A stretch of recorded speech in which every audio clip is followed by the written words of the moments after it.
Christians rarely adopt new religious ideas quickly, and it's not just stubbornness.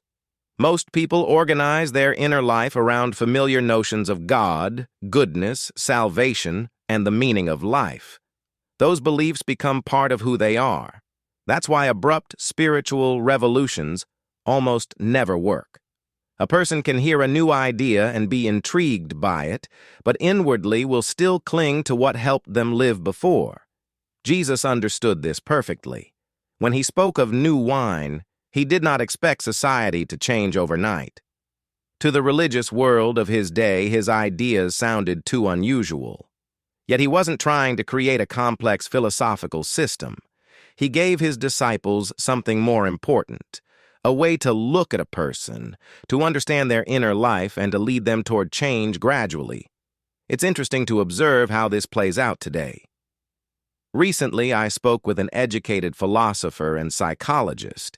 He's a Christian, practices various self-development techniques, studies inner processes, and tries to better understand emotions, reactions, and psychological mechanisms.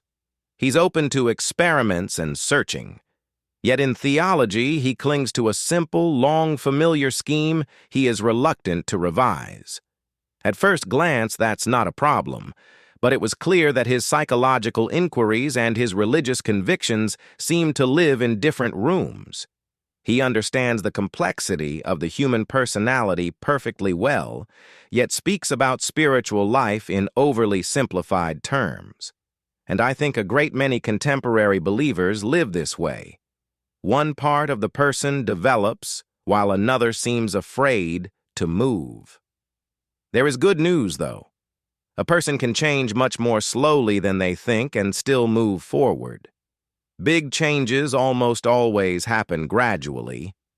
That is why the history of Christianity is not a story of instant upheavals, but of the long adaptation of Jesus' ideas to new eras and cultures. The first disciples of Jesus faced a very difficult task. They had to explain his teaching to the vast Roman world, which thought in very different ways. Greeks loved philosophy. Romans valued order and strength. Some people sought mystical experience, others moral discipline, and still others political stability. The apostles found a language that made sense to their contemporaries. Particularly important was the idea of freedom. Paul constantly speaks of freedom in Christ. For some, this sounded like liberation from religious fear. For others, a release from guilt, and for others, a way to approach God without a complicated system of rituals. In essence, the apostles became a bridge between Jesus and the civilization of their time. They did not simply repeat the teacher's words verbatim, they explained them so that people would actually want to listen. And because of that, Christianity was able to spread far beyond Judea and transform the ancient world. That sometimes draws criticism. Some think the apostles adapted Jesus' ideas too much to the surrounding culture. But looking more broadly, it becomes clear that any living idea must be translated into the language of its age. For example, a good teacher explains a complex science to a child with simple images.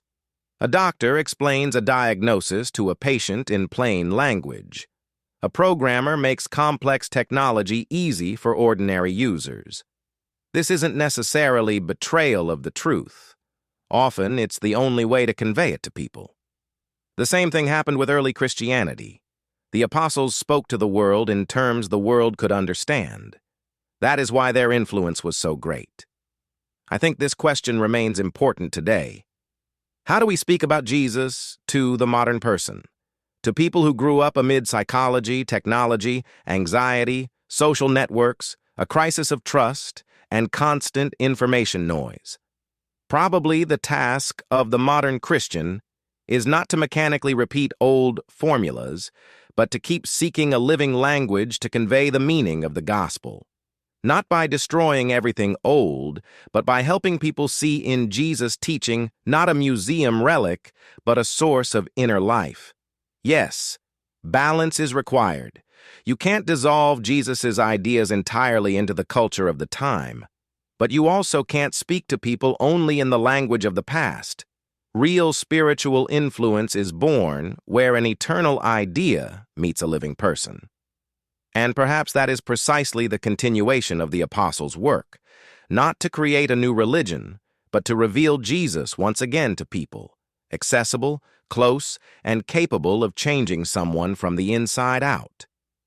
History shows that the world is changed not only by those who preserve the truth, but also by those who know how to make it alive for their generation.